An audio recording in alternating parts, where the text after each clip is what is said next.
confident all of the countries that these people are from will take them back? And in exchange, will you agree to take all of our foreign criminals who are in other countries?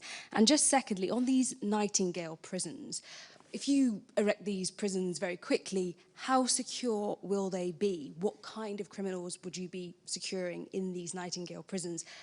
You know, will the public be concerned that they will essentially be able to escape? Right, the answer to your first question is yes. Of course we're prepared to take British prisoners from other parts of the world. That's fair, right and proper. All right, so no question, argument about that.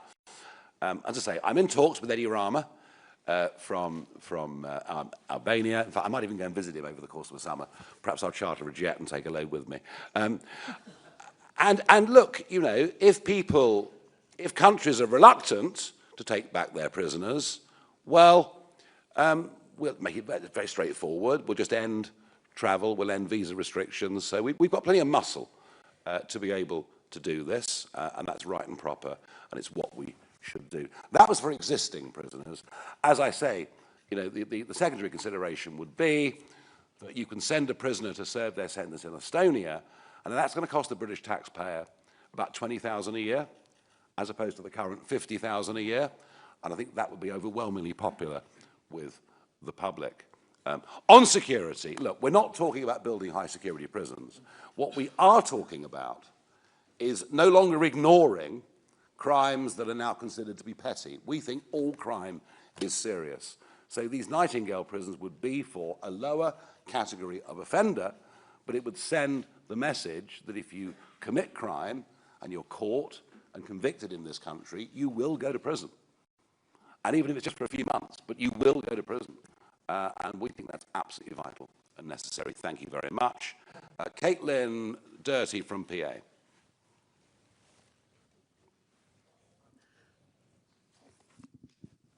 Morning. Thank you. I see you give some details in your costings of, former sites that have been converted into prisons. But I was just wondering if, in your push to create prison places, whether you would force reform councils to accept prisons in their areas. Good question. And yeah, if they're the right locations, then yes. And don't forget, you know, I mean, provided we've overcome the security aspect of people escaping.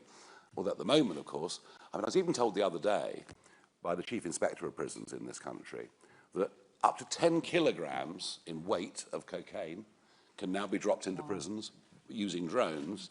And they even think with drone technology, we're not far away from them actually getting prisoners out using drones. So provided there's no risk of people escaping, and given that they're lower level offenders, Caitlin, not violent necessarily offenders, then I think a prison in an area for what is a disused MOD site actually provides quite a lot of well-paid jobs in an area. So the answer to that is yes. Noah Hoffman from The Sun. A lot of questions. Thank you, Nigel. Two really quick ones. Firstly, have you spoken to any members of the government in El Salvador about them potentially receiving an influx of British pedos and murderers? And secondly, what is your plan of action when lefty civil servants or the woke blob try and stop your crime and justice plan from taking place? And what is your sort of plan of disciplining them and lefty human rights lawyers? Yeah, I mean, look, you know, I haven't spoken to El Salvador yet, but we do know they're quite happy to take American violent offenders, so I don't see any reason why. You know, they want the money, they want the income. Now, in terms of, sorry, the second question? The blog. Yeah, sorry. Yeah, I mean, look, you know, we are meeting a level of obstructionism within the county councils already. You know, there is an open fight going on with Warwickshire. We have difficulties in other counties where, you know, even being shown the finances and being shown all the books is proving to be difficult. So you're quite right. You know, the march through the institutions since the premiership of Tony Blair, you know, whether it's through the civil service, whether it's through the education system, whether it's through the quangocracy, which increasingly has more power over individual people's lives than what happens in Parliament, yeah, there is going to be one hell of a cultural battle that is going to need to go on. And we're aware of that, we're conscious of that, but we're also conscious that all the while we remain part of the ECHR, and all the while the British judiciary and judges can lean on the ECHR, frankly, very little of what I've said today is actually going to be achievable. And so I think, the sort of first job, the first big job, if reform in the next election, is to deal with this issue. And we are not taking away human rights from people or anything of the kind. We're getting rid of a piece of legislation, of a set of structures put in place with the very best of intentions after World War II, but that are now 3/4 of a century out of date, is how we feel on that. Guys, do you want to? Yeah. You happy? Fine, good. Do chip in whenever you want. Camilla Tominey from The Telegraph. It's actually not me, it's my partner in crime. Oh, okay. Hello, I'm doing work experience. Very good. And two questions. One, does reform support chemical castration for prolific sex offenders? It's not on the list, No. I suspect. Secondly, you just said you will not be taking human rights away from British prisoners, right? But you've mentioned El Salvador. El Salvador, as I'm sure you know, is in a 3-year-long state of emergency, where it detains people without trial, including around 3,500 children. It is notorious for overcrowding, a country in which there are just 70,000 prison spaces with 109,000 people in them, and where torture is reported and over 350 people are suspected to have died. Now, prisoners who go there may well be wrong-uns, but they are British, they are human beings, and they have human rights.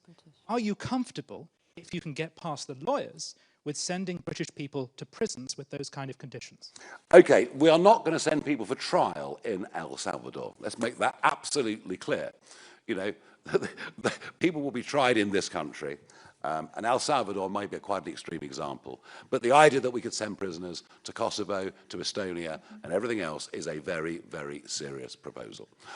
Would we be comfortable with you? Well, we'd have to, look, we would not want to think that people going there would be in danger of their lives. If we thought that, we wouldn't send them, fairly obviously. And on chemical castration, that is not on the list. But tell you what, over the course of the next 6 weeks, you'll hear an awful lot more from us on a whole range of subjects. So. I'd just like to add to that point, what about the human rights of the women that have been raped, the children that have been subject to sexual abuse? Our prisons are too soft. And clearly, El Salvador is an extreme example. But the point is that other countries have already got these agreements. Our prisons are too soft. If they lose some human rights about family visiting or whatever else it might be, or Sky TV in their cells, well, it's a good thing, because it's about time we got tougher with these people.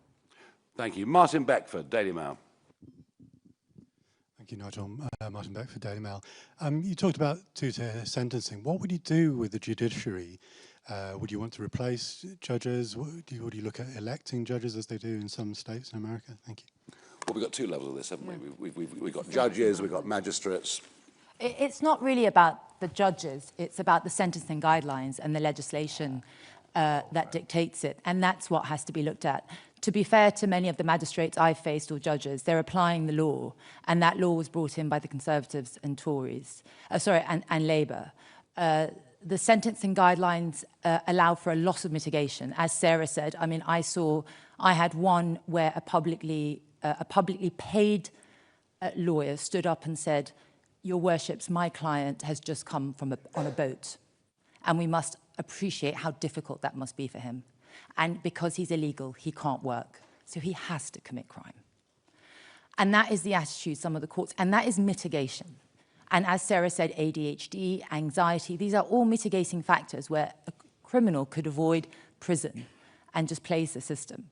So it's a reform of the whole system, and I wouldn't want to blame any judge or magistrate for just applying the system. What I'd like to add to that as well is that I do think there is an element of the judicial system, the judges that are party to this two-tier justice, and the Lucy Connolly type examples and the two people in my constituency that are subject to this. I know that the judge in those cases was complicit in effectively what I would consider was politically motivated sentencing. So there definitely is an element now of politically motivated sentencing in our legal system. I don't know why, or I don't know how they are under the pressure that they're under, but that would not have happened some years ago. It's happening now, and it needs to be sorted out.